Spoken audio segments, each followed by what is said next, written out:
এই মুহূৰ্তত বানপানীক লৈ কেইবাটা গুৰুত্বপূৰ্ণ খবৰ আহি পৰিছে। নেৰানেপেৰা বৰষুণৰ ফলত বিপৰ্যস্ত ৰাজ্য।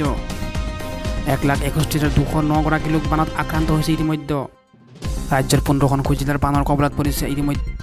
সৰ্বাধিক ক্ষতি হৈছে কৰিমগঞ্জ জিলাত। নিশাৰ পৰা এই মুহূৰ্তলৈকে 6জন লোকৰ মৃত্যু হৈছে। বানৰ ফলত বিভিন্ন প্ৰান্তত ভয়াৱহ পৰিস্থিতিৰ আশংকা কৰা হৈছে। প্ৰতিখন জিলাতে বানত হাহাকাৰ হৈছে এই মুহূৰ্তত। ঠায়ে ঠায়ে ৰাষ্ট্ৰীয় ঘাইপথৰ পথেৰে বাগৰিছে পানী। বহু ঠাইত মাথাউৰি ছিঙি বুৰ গৈছে কেইবাখনো গাঁও। বতৰক লৈ সমগ্ৰ ৰাজ্যত পুনৰ এলাৰ্ট জাৰি কৰা হৈছে।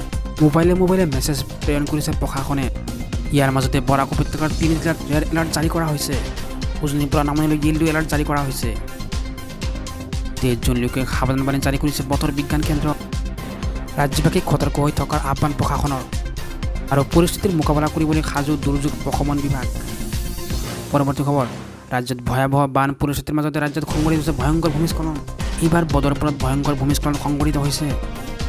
একেটা পৰিয়ালৰ 5জনকৈ লোকে মৃত্যুবৰণ কৰে এই ভূমিস্খলনত। শুই থকা অৱস্থাতে পুত গ'ল আটাইকেইজন। ঘটনাত এটি 3 বছৰীয়া কণমানিৰ মৃত্যু হৈছে। নিহত ৰাইমুন নেছা, সাদেয়া খাতুন আৰু জাহেদা খাতুন, হামিদা খাতুন আৰু মেহাদী হাছানৰ মৃত্যু হৈছে। এই ঘটনা ঘটনাস্থলীত আৰক্ষী আৰু SDRFে উদ্ধাৰ অভিযান আৰম্ভ কৰিছে। নিশা প্ৰায় 12 বজাত সংঘটিত হৈছে এই ঘটনাটো। এই মুহূৰ্তৰ বিগ ব্ৰেকিং নিউজ, ভূমিস্খলনৰ ফলত একেটা পৰিয়ালৰ 5জন লোকে কৰুণ মৃত্যু সাৱটি লয়। শুই থকা অৱস্থাতে পুত গ'ল আটাইকেইজন।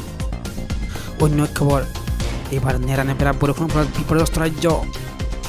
বন্ধ হৈ পৰিল উজনি নামনি যাতায়াত।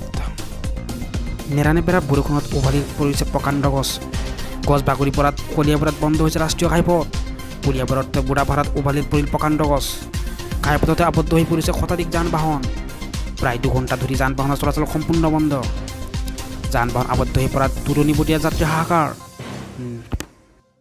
বন্ধু বান্ধৱীসকল, ভিডিঅ'টো ভাল লাগিলে চেনেলটো ছাবস্ক্ৰাইব কৰি ল'বা আৰু বেল আইকনটো প্ৰেছ কৰি দিবা, যাতে এনেকুৱা ধৰণৰ ভিডিঅ' তোমালোকে নিতৌ পাই থাকা, আৰু এটা লাইক কৰি দিবা।